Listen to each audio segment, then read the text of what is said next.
Hello and welcome to the Small Business Spotlights podcast. In this podcast, we highlight small business owners who have gone above and beyond in one specific area. Today, we are going to highlight a dentist who has gone above and beyond with Google reviews and built an amazing online presence.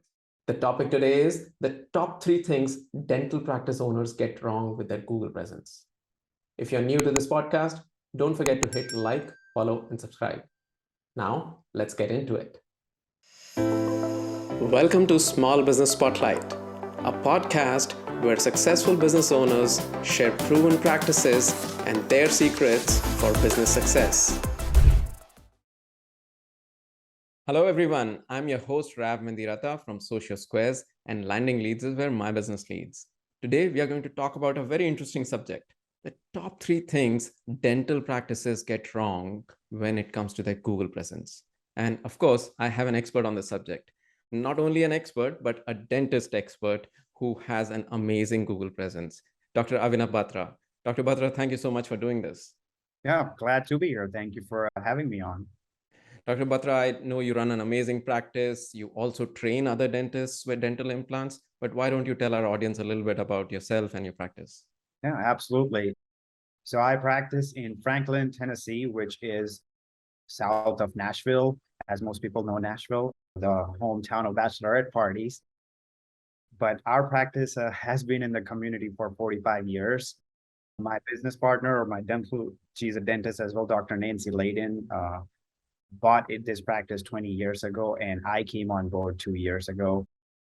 We are a general practice, but we do a lot of specialty procedures like root canals, implants, clear aligners, Invisalign, and all of that. And it's in a great part of the community, and we have a loyal patient base. And I'm been very blessed and fortunate.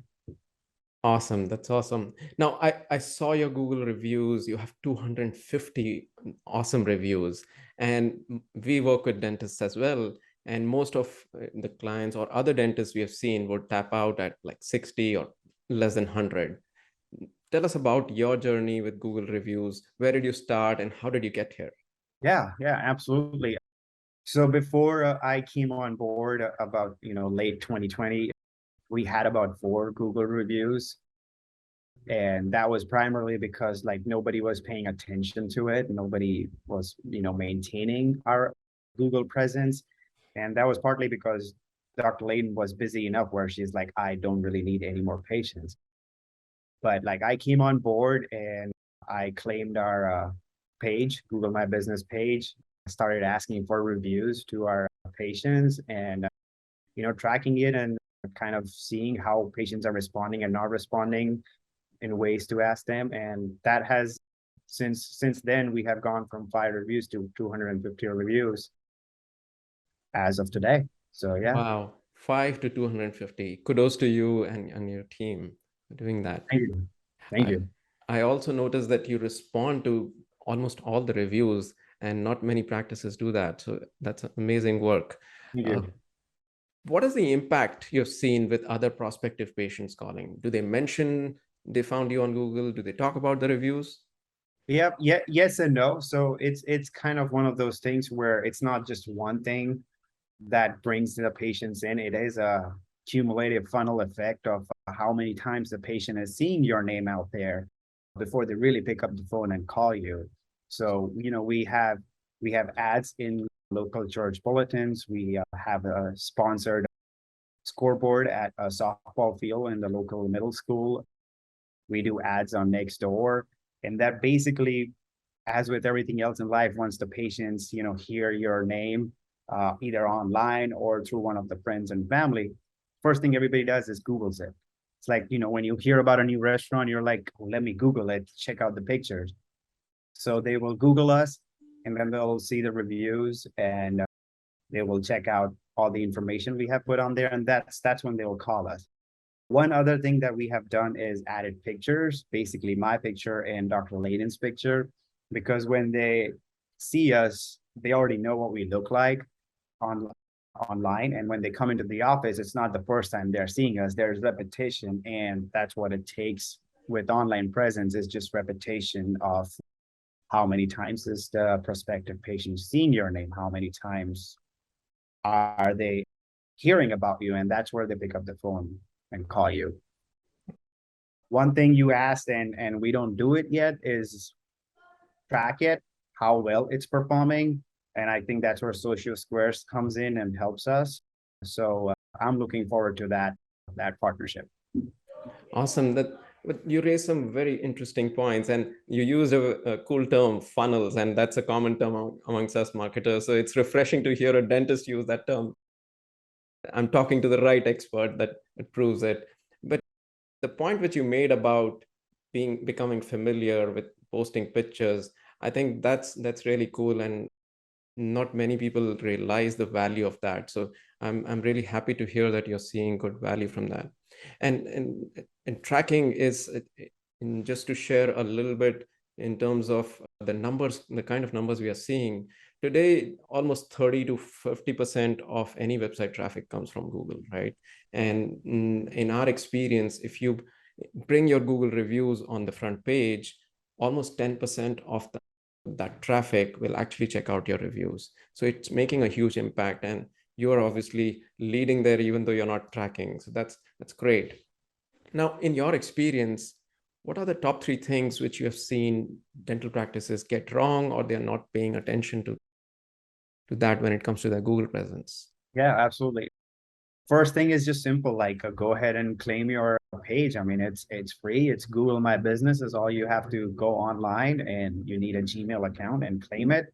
And instead of Google managing it for you and your patients putting stuff on there that you can't see or can't respond to, you take charge of it. That's kind of pretty easy and simple to do. The second thing I would say is ask for reviews. I know it's weird asking for reviews. So what you can do is you can have a software, as what we have, that sends out requests, after hour, 2 hours, 3 hours, whatever your time frame you pick. And as you get comfortable, as the more review generation happens and you're doing some good dentistry, another good time to ask for reviews is right after you just put in new teeth for a patient, put in a new implant tooth, or put in a denture, or put in multiple teeth, and they're happy looking in that mirror. It's like, hey, if you could do me a favor, if you could refer your friends and family to us, that'd be great. Or just leave us a Google review, would be greatly appreciated. And most people, when you ask them face to face, if they commit and say yes, they are going to give you a review.